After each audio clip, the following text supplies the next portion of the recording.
Worker अपना detail दे, घबराए नहीं। अगर कहीं उसको डर लगता है कि कहीं कोई उसको इशू है तो हमें बुला सकते हैं, हम आके अपना टीम के साथ आके जांच भी कर लेंगे। सत्य कहेंगे, सत्य लिखेंगे, सत्य चलेंगे।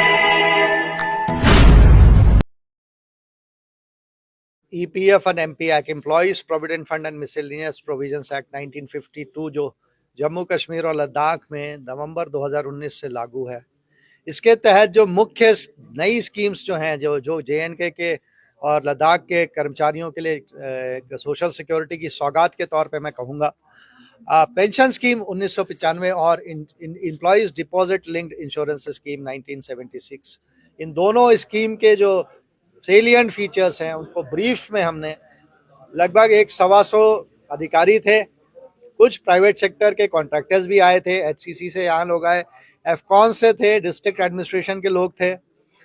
उन लोगों को इंश्योरेंस स्कीम, पेंशन स्कीम के बारे में बताया। पेंशन के तहत एग्जाम्पल से बताया गया कि कैसे एक कर्मचारी की मृत्यु हो गई टनल कोलैप्स में और उससे उनके पूरे परिवार को लगभग 4,300 रुपए पेंशन के मिल रहे हैं। विधवा को जीवन पर्यंत पेंशन है और बच्चों को 25 साल की उम्र तक सारे बच्चे कवर्ड होते हैं, और डिसेबल्ड चाइल्ड कोई अगर हो किसी वर्कर का तो उसको जीवन पर्यंत पेंशन है। तो ये मिनिमम 250 रुपए चिल्ड्रन पेंशन है। अभी जो केस हुआ यहाँ पे रामबन में, उसमें बच्चों को 725 रुपए, 725 दो बच्चों को लगातार मिल रहा है और विधवा को लगभग 2900 रुपए, तो लगभग 4,300 के करीब पेंशन है परिवार को, जो कि एक बहुत बड़ी राहत होती है। हर माह एक मुश्त राशि मिलती है, जबकि उसमें कंट्रीब्यूशन मात्र 1,200 रुपए एक महीने का जमा हुआ था। एक महीना काम करके वर्कर की डेथ हो गई, 25 दिन में डेथ हो गई थी काम करने के।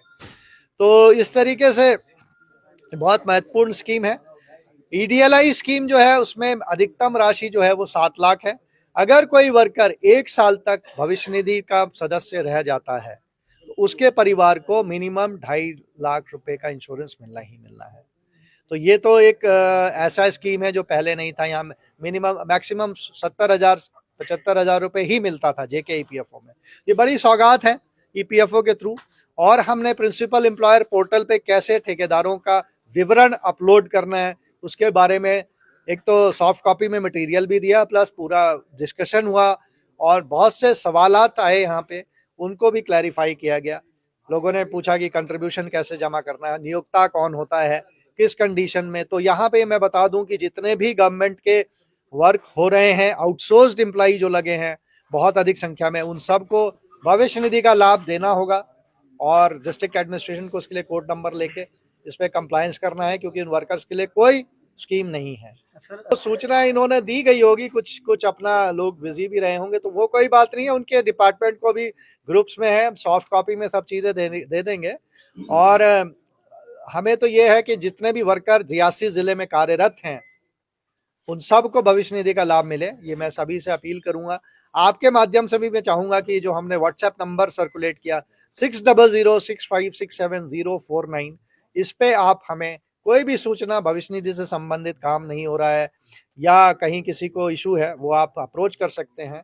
रियासी जिला में उसका विवरण हमें दें, कहाँ पे ऐसा है जहां जहां काम नहीं कर रहे। देखिए उसके लिए एक लॉ है कि जो लोग भविष्य निधि में जुड़े हुए थे 2019 से पहले और 10 व्यक्ति कार्यरत थे, जिनको कोड नंबर इशूड है और वो नहीं भर रहे हैं, उनको हम लगातार फॉलो अप कर रहे हैं।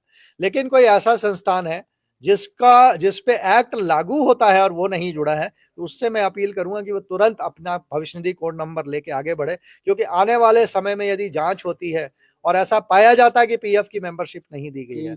हमने काफी मीटिंग्स ली, अभी मैंने कोंकण रेलवे की भी मीटिंग ली थी, उसमें काफी वर्कर्स बढ़े हैं। और अभी भी मैं नियोक्ताओं से मैंने अपील किया कि जो भी वर्कर छूट गए हैं, पीछे मैं खड़ी में गया था तो वहां मुझे विवरण वर्कर्स का आज से कल तक में मिल जाएगा। और बहुत से लोग जो नहीं भर रहे थे, प्रिंसिपल एम्प्लॉयर को सख्त हिदायत दी गई कि उसको भरें। यहाँ भी हम प्रिंसिपल एम्प्लॉयर्स को हिदायत देके इनका PF भरवाएं। सर कुछ ऐसे भी मामले सामने हैं, कईयों का जो PF कट रहा है लेकिन उनका नंबर नहीं जनरेट किया गया कई सालों से। नहीं, ऐसा नहीं हो सकता। अगर ऐसा है तो वो तो बहुत बड़ा ऑफेंस है। PF आप होगा तो क्या आप हमें विवरण दें, उस पर हम कार्रवाई तुरंत करेंगे।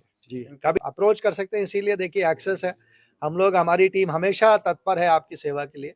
मैं खुद यहाँ तक आया हूँ और आपको एक व्हाट्सएप नंबर दिया है, आप कार्यालय में वहाँ पे बहुत आराम से आ सकते हैं कभी भी।